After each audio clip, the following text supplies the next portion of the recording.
I'd taken him out Wednesday night. He could walk a straight line. He could actually fly a little bit, about a meter, and then he fell down. He just wasn't quite there yet, but I knew in my heart he was going to make it. Look at our little crows here. And be patient. So anyway, Thursday morning when I came in at 4:30 and I came again in around 9 o'clock.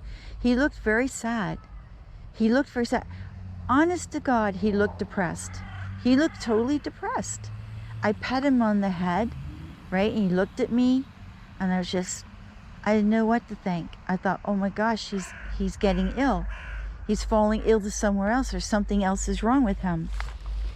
So anyway, I came back again in the early afternoon. Nothing changed. Changed out his food again. Every 4 or 5 hours, change his food.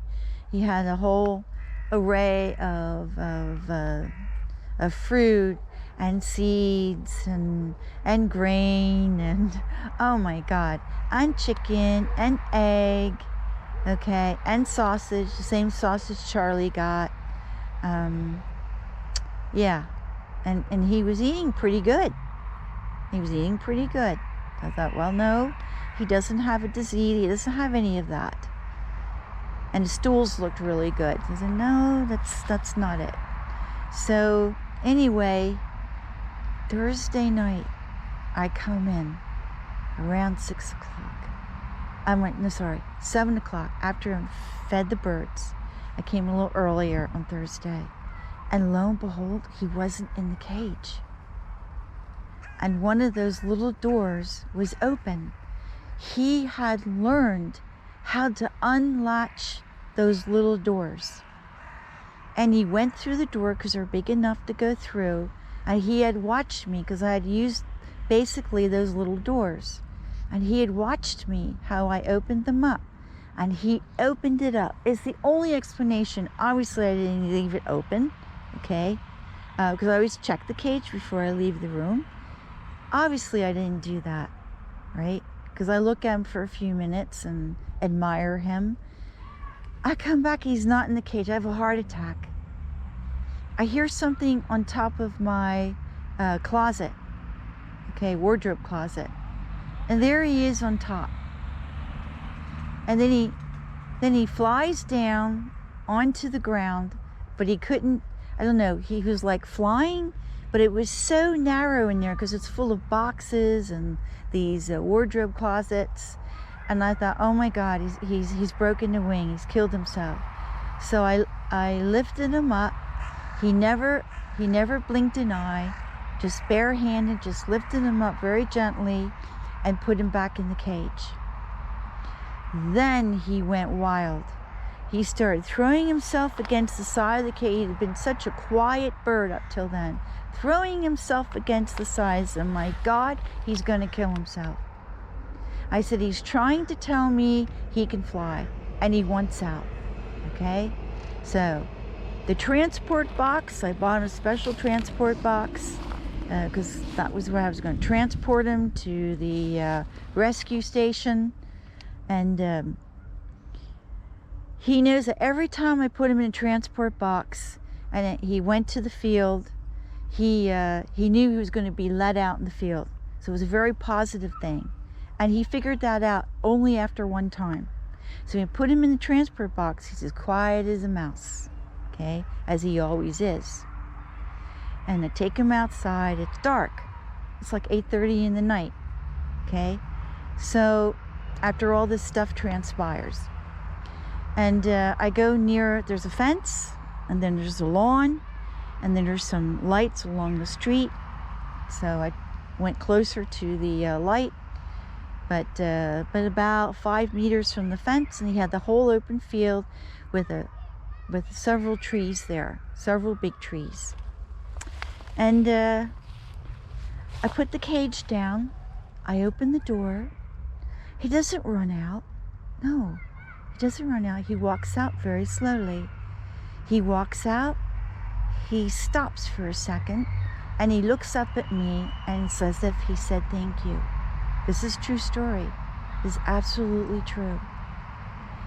And then he hops on the fence. He flies over to the fence. He hops on it. He looks at me again. He says, "Look what I just did, Mama. Look what I just did." And then he flew across the field. He didn't quite make it up into the tree. He made it to the bottom of the tree, and he sat there for a second. And then he flew up into the tree. And then I knew, well, that's it. As long as he can get up in the tree, as long as he's strong enough to do that and fly across the field, and he flew across pretty nicely, that's it. He's out on his own. So what I did, I sprinkled later that night, put a whole bunch of nuts underneath that tree, and so he would have something to eat. If he felt a little weak or whatever, he could come down in the early morning hours, because I never saw him leave the tree. He stayed up there the night, I assume. And he had plenty. He had put 3 bags of nuts down there. So, and an egg. So he had plenty. And oddly enough, yesterday, on the building behind us, about 5 p.m., there's this bird. And he's sitting on top of the building, and he's calling. But a very strange call I never heard before. He called and then stopped. Then he called again. I was out on my balcony planting some winter flowers. So if that was Rocky, he would have heard me.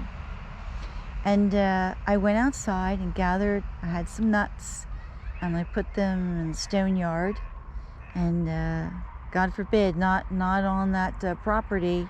Listen, Regimo, not anywhere near your property. Okay.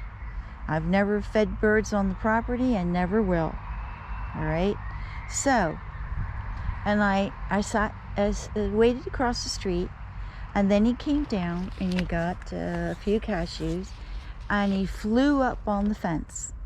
That's part of the stone yard, which usually the crows, if I put any nuts there for them, if I see a couple, 1 or 2 birds, they just take them and fly away. They never stay there. And he had a little trouble getting up on top of that fence. I knew right away that was Rocky. That was Rocky. So he got a lot of nuts last night. And I also left him an egg. And but today I didn't see him. He's gone. And I think he became strong enough to go back to where he came from. Wherever that is. The park, some other part of Kreuzlingen, wherever. And he could be here right now, but he's part of the flock, and he's not coming to me, and that's fine. That's the way it should be.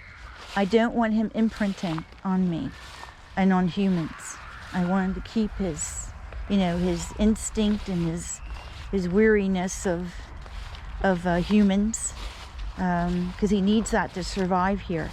Okay, in this village of the damned, all right, where the poison birds and God knows all the other stuff they do here. You send out their kids of poison birds. Oh, come on. It just never ends. It just, no. The longer I live here, the more I'm shocked about other things that happen. But on the other hand, I'm not shocked, okay? Because that's just how bad it is. Anyway, we're in contact with BirdLife, and we're going to see if they can help us with a laboratory and so forth. So you bird poisoners out there, when I get your poison, might have a place here to get it analyzed. And yeah, we're going to be in big trouble. Okay? Don't do it. Don't do it. All right? You just take care of the little birds. I won't be living here forever. Okay? Making my way back to my country, and in another year. And I just want to say, you just calm down. Just calm down, because when I'm gone, then the feeding station will be closed and everything will come back to normal, won't it? Okay? Stop doing this now, because I will go rampant, and I will go on a rampage, and I will dish out those Strafanzeiges and those criminal charges to anyone who even blinks an eye, says a bad word to me, or I catch you doing something, or I suspect you're doing something. I already dished out 2 criminal charges on people who I only suspected, but I have enough proof of things they did in the past. So don't think I'm not going to do that, okay? I'm going to leave a path of destruction before I leave here with you bird poisoners, and I want you to listen to me. If you want a Strafanzeige, criminal charges on your record, good luck. Good luck getting a new apartment, right? You have to write it on your new job form. Good luck, okay? That's your fault. Even if you're not found guilty, it stays on there. Remember that. And to all you foreigners out there who aren't Swiss citizens, but living here on B permits and residency permits, same thing. Same thing goes for you, okay? No, I'm not letting you get away with it. As long as I live here, that's how it's going to be, okay? So, just live your own life, do your own thing, and leave the goddamn birds alone, okay? This is my hobby. This is my YouTube channel. This is my information I'm collecting for a lot of different bird agencies, okay? So, this is observational work that people